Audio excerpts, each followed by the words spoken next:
నమస్కారం అండి. నా పేరు doctor Rajesh Ukala, consultant physician at Medicover hospitals, Begumpet. ఈరోజు మన టాపిక్ ఇన్సులిన్ రెసిస్టెన్స్ తగ్గించడం ఎలా. ఇన్సులిన్ గురించి మాట్లాడేటప్పుడు మనం అర్థం కావాల్సింది డయాబెటీస్కి చాలా ఇంపార్టెంట్ అయిన విషయం అని. సో డయాబెటీస్లో రెండు రకాలు, ఒకటి టైప్ 1 డయాబెటీస్, టైప్ 2 డయాబెటీస్. ఎక్కువగా 90% ఆఫ్ పాపులేషన్కి ఉండేది టైప్ 2 డయాబెటీస్. ఏది ఏ విధంగా అయినా కానీ షుగర్ రెగ్యులేషన్ బాడీలో జరగాలి అంటే ఇన్సులిన్ కంపల్సరీ ఉండాల్సిందే.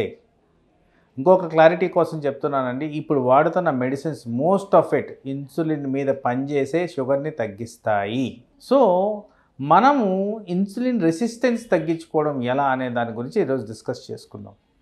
ఇన్సులిన్ రెసిస్టెన్స్ అనేది ఎందుకు ఇంపార్టెంట్ అంటే, ఇన్సులిన్ రెసిస్టెన్స్ ప్రథమంగా కనిపించినప్పుడు డయాబెటీస్ రాబోతున్నదని సంకేతం. సో డయాబెటీస్ రాకుండా ఏం చేయొచ్చు, ఇన్సులిన్ రెసిస్టెన్స్ తగ్గిస్తూ డయాబెటీస్ రిలేటెడ్ ప్రాబ్లమ్స్ ఎలా తగ్గించుకోవచ్చు అనే దాని గురించే ఈ డిస్కషన్. ఇన్సులిన్ సెన్సిటివిటీని ఎలా ఇంప్రూవ్ చేయాలనేది కూడా ఆలోచించాలి. ఎందుకు, ఎవరికైతే టైప్ 2 డయాబెటీస్ ఉందో వాళ్ళల్లో ఇన్సులిన్ రెసిస్టెన్స్ ఎక్కువ ఉన్నందువల్ల వల్లే మనకి టైప్ 2 డయాబెటీస్ అనేది కనిపిస్తుంది. ఇండైరెక్ట్గా చెప్పాలంటే ఉబ్బకాయానికి ఇన్సులిన్ రెసిస్టెన్స్కి డైరెక్ట్ కనెక్షన్ ఉంది. సో ఉబ్బకాయాన్ని బాడీ మాస్ ఇండెక్స్తో మనం పోల్చుకోవాల్సిన అవసరం ఉంది. ఒక కరెక్ట్ బాడీ మాస్ ఇండెక్స్ అని చూస్తే అరౌండ్ 20 నుంచి 23 మధ్యన ఉంటే అది correct amount of body mass index. So అలా ఉన్న వాళ్ళల్లో ఇన్సులిన్ రెసిస్టెన్స్ తక్కువగా ఉండేదానికి ఛాన్స్ ఉంది. సో ఇన్సులిన్ రెసిస్టెన్స్ని ఇంకా ఏ విధంగా మనం తగ్గించుకోవచ్చు అని చూస్తే, వెయిట్ రెగ్యులేషనే కాకుండా వెయిట్ ద్వారా మనం ఏదైతే అచీవ్ చేస్తున్నామో అది ఇంకా వేరే కోణం నుంచి కూడా మనం చూడాల్సిన అవసరం ఉంది. ఆ డిఫరెంట్ కోణం ఏంటంటే, ఫ్యాట్ మజిల్కి రేషియో ఏదైతే ఉంటుందో, ఫ్యాట్ తక్కువ ఉండడం, మజిల్ ఎక్కువగా ఉండడం వల్ల ఇన్సులిన్ రెసిస్టెన్స్ తగ్గుతుంది. సో ఫ్యాట్ని తగ్గించుకునే ప్రక్రియలు ఏవైనా కానీ, అంటే డైట్ ద్వారా, ఎక్సర్సైజ్ ద్వారా, మనం చేసే డిఫరెంట్ యాక్టివిటీ ద్వారా ఏదైతే మజిల్ని ఇంప్రూవ్ చేస్తామో ఇన్సులిన్ రెసిస్టెన్స్ని తక్కువ చేస్తుంది, ఇన్సులిన్ సెన్సిటివిటీని పెంచుతుంది. అదేవిధంగా మనం తినే ఆహారంలో, ఆహార పద్ధతుల్లో కొన్ని మార్పులు చేసిన వల్ల ఇన్సులిన్ సెన్సిటివిటీ ఇంప్రూవ్ అయ్యేదానికి ఆస్కారం ఉంది. సో వాటిల్లో ముఖ్యంగా టైమింగ్ ఆఫ్ ఫుడ్ అనేది ప్రాపర్గా ఉండాల్సిన అవసరం ఉంది. ఈ timing of food 8 o'clock breakfast తినాలి. కంపల్సరీ బ్రేక్ఫాస్ట్లో ఎక్కువగా ప్రోటీన్ శాతం ఉండేటట్టు చేసుకోండి. తర్వాత లంచ్ అనేది 1 o'clock తినాలి. డిన్నర్ అనేది 7:30-8 మధ్యన తినాలి. ఇది ప్రైమరీగా మనం చేయాల్సిన ఇంపార్టెంట్ థింగ్. అదే కాకుండా మనం తినే ఆహారంలో పోర్షన్స్ ఎలా ఉండాలని చూసుకుంటే, ఈ పోర్షన్స్ జనరల్గా స్మాల్ ఫ్రీక్వెంట్ పోర్షన్స్గా తీసుకున్న వాళ్ళల్లో ఇన్సులిన్ సెన్సిటివిటీ బెటర్గా ఉంటుంది, క్యాలరీ కన్జంప్షన్ బెటర్గా ఉంటుంది, ఫ్యాట్ డెవలప్మెంట్ తక్కువగా ఉంటుంది, డయాబెటీస్ ఛాన్సెస్ తక్కువగా వస్తాయి, డయాబెటీస్ ఉన్న వాళ్ళల్లో కంట్రోల్ బెటర్గా ఉంటుంది. ఇవన్నీ కూడా సైంటిఫిక్ డేటాతో ప్రూవ్ చేసిన థింగ్స్. అందుకోసం స్మాల్ పోర్షన్స్ తీసుకోవడం అనేది చాలా ఇంపార్టెంట్. తర్వాత మనం తీసుకునే ఆహారంలో ఆ ఆహారం ఎలా ఉండాలి అంటే, రిచ్ ఆఫ్ న్యూట్రియంట్స్ ఉండాలి, రిచ్ ఆఫ్ విటమిన్స్ ఉండాలి, లో కార్బోహైడ్రేట్ ఉండాలి, లీన్ ప్రోటీన్ ఉండాలి, వెజిటబుల్ సోర్స్ ఉన్న ఫ్యాట్ కంటెంట్ ఉండాలి. ఇలాంటివి తీసుకున్న దానివల్ల ఇది ideal diet for diabetes or weight related ఇష్యూస్కి సంబంధించి ఇది కరెక్ట్. దీని ద్వారా కూడా మనకి ఇన్సులిన్ రెసిస్టెన్స్ అనేది తక్కువ అయ్యేదానికి ఛాన్స్ ఉంది. మనం తీసుకున్న ఆహారంలో మనము పోర్షన్స్ గురించి మాట్లాడాము, కానీ ఆ పోర్షన్స్లో ఏం ఉండాలి అంటే, రిచ్గా ఉండాల్సింది ఏంటి, ఈ న్యాచురల్కి దగ్గరగా ఉండేవి. అంటే న్యాచురల్కి దగ్గరగా ఉండేవంటే వెజిటబుల్స్, ఫ్రూట్స్, ఇవి ఎక్కువ శాతంలో ఉండాలి.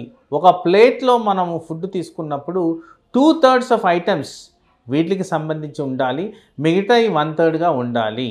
అంటే యానిమల్ సోర్సెస్ ఉన్నవి ఏవైనా కానీ అవి తక్కువ మోతాదుల్లో ఉండాలి. న్యాచురల్ సోర్సెస్, వెజిటబుల్ సోర్సెస్ ఉండేవి ఎక్కువ మోతాదుల్లో ఉండాలి. నాన్ వెజిటేరియన్కి సంబంధించిన వాళ్ళు ఎగ్ వైట్ అనేది మంచిది. అలాగే ఫ్యాటీ ఫిష్, కొన్ని రకాల ఫిషెస్లో ఒమేగా ఫ్యాటీ యాసిడ్స్ అనేవి ఎక్కువగా ఉంటాయి కాబట్టి ఫ్యాటీ ఫిష్ తీసుకోవడం ఇంపార్టెంట్.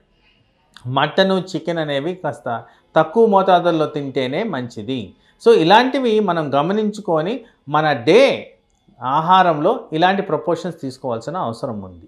అలాగే కొన్ని ప్రాపర్టీస్ గ్రీన్ టీలో ఉన్నట్టు గమనించారు. ఈ గ్రీన్ టీ కారణంగా ఇన్సులిన్ సెన్సిటివిటీ ఇంప్రూవ్ అవుతుంది, డయాబెటీస్ని కంట్రోల్ చేయొచ్చు అని కొన్ని సూచనలు ఉన్నాయి. అందుకోసం గ్రీన్ టీ అలవాటు చేసుకున్న దానివల్ల షుగర్ బెటర్గా కంట్రోల్ అవుతూ ఇన్సులిన్ రెసిస్టెన్స్ తగ్గేదానికి ఆస్కారం ఉంది. అలాగే ఈ దాల్చిన చెక్క అంటారు, మనం స్పైసెస్లో వాడతారు. ఈ దాల్చిన చెక్క కారణంగా ఇన్సులిన్ రెగ్యులేట్ అవుతుంది, ఆహారం తినే ఆకలి అనేది తక్కువ అవుతుంది, అలాగే డయాబెటీస్ని కూడా బెటర్గా కంట్రోల్ చేస్తుందని కూడా కొన్ని సూచనలు ఉన్నాయి. తర్వాత మనం తినే ఆహారంలో ఎక్కువ శాతం ప్రాసెస్డ్ ఫుడ్ ఉండకపోవడం అనేది చాలా ఇంపార్టెంట్. అంటే ప్రాసెస్డ్ ఫుడ్ అంటే ఏంటి? ఎనీథింగ్ బేకరీ నుంచి వచ్చేది, polished rice, sugary items or fortified drinks, juices, sweets ఇలాంటివన్నీ అవాయిడ్ చేసిన దానివల్ల ఇన్సులిన్ రెసిస్టెన్స్ తగ్గేదానికి ఆస్కారం ఉంది. తర్వాత ఇంపార్టెంట్ ఏరియా ఏంటంటే మనం ప్రాపర్గా ఎక్సర్సైజ్ చేస్తున్నామా లేదా అనేది కూడా గమనించుకోవాలి. ఈ ప్రాపర్ ఎక్సర్సైజ్ అనేది ఎలా ఉండాలి? కనీసం ఒక డేలో 30 to 45 మినిట్స్ ఎనరోబిక్ ఎక్సర్సైజ్ అనేది ప్రాపర్గా చేయాలి. ఎనరోబిక్ ఎక్సర్సైజ్ అనగా ఏదైతే మనం బ్రిస్క్గా వాకింగ్ చేస్తామో, బ్రిస్క్గా డ్యాన్సింగ్ చేస్తామో, ఆటలు ఆడతామో, టెన్నిస్, బ్యాడ్మింటన్ ఇలాంటివన్నీ కూడా ఎనరోబిక్ ఎక్సర్సైజ్ కింద కేటగరైజ్ చేయొచ్చు. ఇలాంటివి చేసిన దానివల్ల, రెగ్యులారిటీ మెయింటైన్ చేసిన దానివల్ల డెఫినెట్గా ఇన్సులిన్ సెన్సిటివిటీ ఇంప్రవైజేషన్ అయ్యి షుగర్ కంట్రోల్స్ బెటర్గా ఉండడం, ఉబకాయం తగ్గడం, మజిల్ మాస్ పెరగడం, ఫ్యాట్ కంటెంట్ తగ్గడం ఇలాంటి బెనిఫిట్స్ వస్తూ డయాబెటీస్ని కంట్రోల్ చేసే విధంగా మనకి పనిచేస్తుంది. తద్వారా ఏమవుతుంది? ఏవైతే డయాబెటిక్స్కి సంబంధించిన కాంప్లికేషన్స్ ఉంటాయో, for example hyper tension, high cholesterol, heart attack, brain attack, kidney failure, liver failure ఇలాంటివన్నీ కూడా మనం కంట్రోల్ చేసుకునే విధంగా లాంగ్ టర్మ్ బెనిఫిట్స్ వచ్చే విధంగా మనము ఈ అలవాటు చేసుకోవాల్సిన అవసరం ఉంది. అనదర్ ఇంపార్టెంట్ ఏరియా ఏంటంటే వాటర్ ఇంటేక్.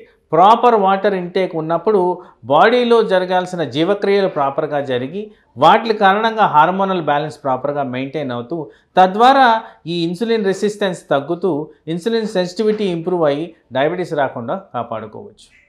అలాగే ఇంకొక ఇంపార్టెంట్ ఏరియా ఆఫ్ కన్సర్న్ ఏంటంటే స్లీప్. చాలా నెగ్లెక్టెడ్ ఐటమ్ అండి ఇది. స్లీప్ అనేది ప్రాపర్గా పడుకోవాలి. రికమెండేషన్స్ మేరకు 10 నుంచి మార్నింగ్ 5 to 6 వరకు పడుకోవాలి. అరౌండ్ 7 to 8 అవర్స్ అనేది స్లీప్ ప్రాపర్గా రావాల్సిన అవసరం ఉంది. ఇలాంటి పర్సన్స్లో జనరల్గా హార్మోనల్ బ్యాలెన్స్ బెటర్గా ఉంటుంది, స్ట్రెస్ హార్మోన్స్ తక్కువగా ఉంటాయి. తద్వారా మనకి ఈ ఇన్సులిన్ ఎఫెక్ట్స్ బెటర్గా ఉంటాయి. ఇన్సులిన్ ద్వారా వచ్చే బెనిఫిషియల్ ఎఫెక్ట్స్ వల్ల డయాబెటీస్ అనేది కంట్రోల్ ఉంటుంది, తద్వారా షుగర్ కంట్రోల్ వస్తుంది, తద్వారా ఆర్గన్ కాంప్లికేషన్స్ రాకుండా మనం కాపాడుకోవచ్చు. ఇలా డిఫరెంట్ పద్ధతుల్లో మనము ఇన్సులిన్ని రెగ్యులేట్ చేస్తూ ఇన్సులిన్ రెసిస్టెన్స్ తగ్గించుకుంటూ డయాబెటీస్కి వచ్చే లక్షణాలు తగ్గించుకుంటూ డయాబెటీస్ రాకుండా, దీర్ఘకాలంలో సమస్యలు రాకుండా, ఆర్గన్ డిస్ఫంక్షన్ రాకుండా కాపాడుకోవచ్చు. నమస్తే.